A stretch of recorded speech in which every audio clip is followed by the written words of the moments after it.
At Meise Castle on the outskirts of Brussels, the European People's Party, the EPP, held its statutory summit. Centre-right EU prime ministers, heads of state, opposition leaders and presidents of the European institutions attended to prepare the General European Council. The main discussion centred on the economic crisis and the type of economic governance now needed to ensure future stability of the Eurozone.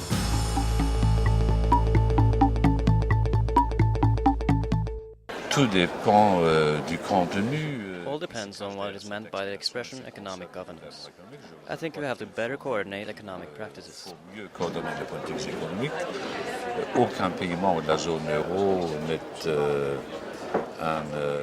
No Eurozone country is a single actor, and everybody should know that the actions they take will have the impact on the other members.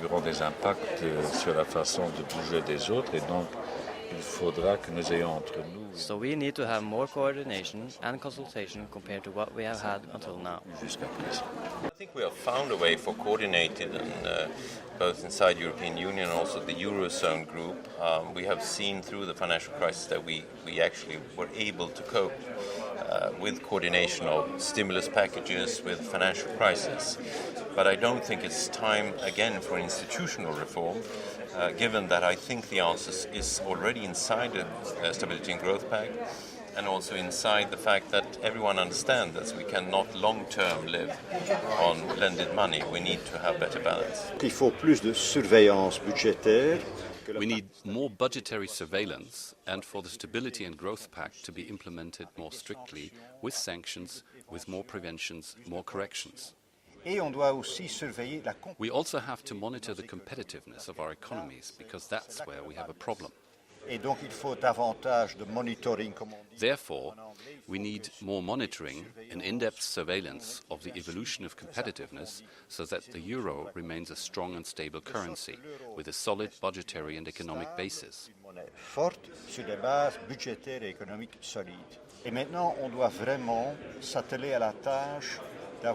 Now we really need further economic growth, because without economic growth we cannot finance the social model. Without economic growth we cannot have employment policy. Without economic growth we cannot play a role in the world. So that is my hope, and it's a message of hope which I intend to deliver. Europe, Brussels are working to find solutions to this economic turmoil, to the problems that people are facing, not only about economics, it's also about employment.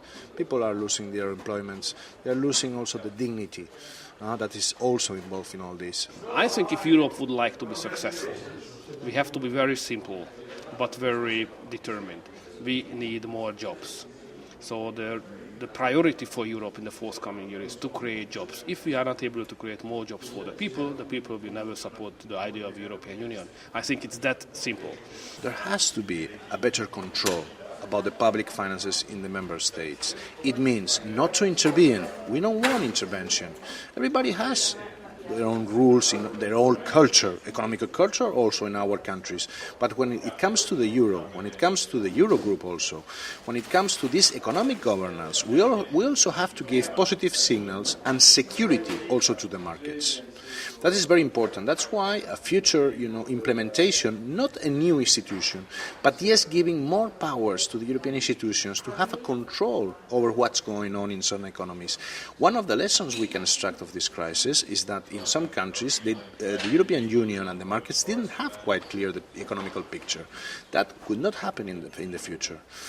I think EPP up to now was successful to make good ideas and to create good ideas and sending good messages to the national governments and public opinions, because EPP always emphasized the importance of small and medium-sized companies and economic freedom, which means low taxation. So we should continue to do that. It's often referred to actually also by our opposition in Sweden. They are always saying, well, in Finland it's good, or in Germany it's good, and then we tell them, well, there's where we have the EPP governments. They don't speak once about the countries where we have socialist governments. So that just shows that I think the EPP leaders have done very well, performed very well through this crisis, and that is of course good for me to refer to in our national debate. The primary aim of such EPP summits is for EPP leaders to sit in an informal setting and to coordinate their strategy. This meeting has certainly achieved this so that EPP leaders will make their mark on the European Council. Leaders agreed on the need for more economic governance in terms of better coordination both at national and EU level with regards to fiscal coordination and competitiveness to ensure growth and jobs and future stability of the euro. Thank you for joining us here at Meise Castle.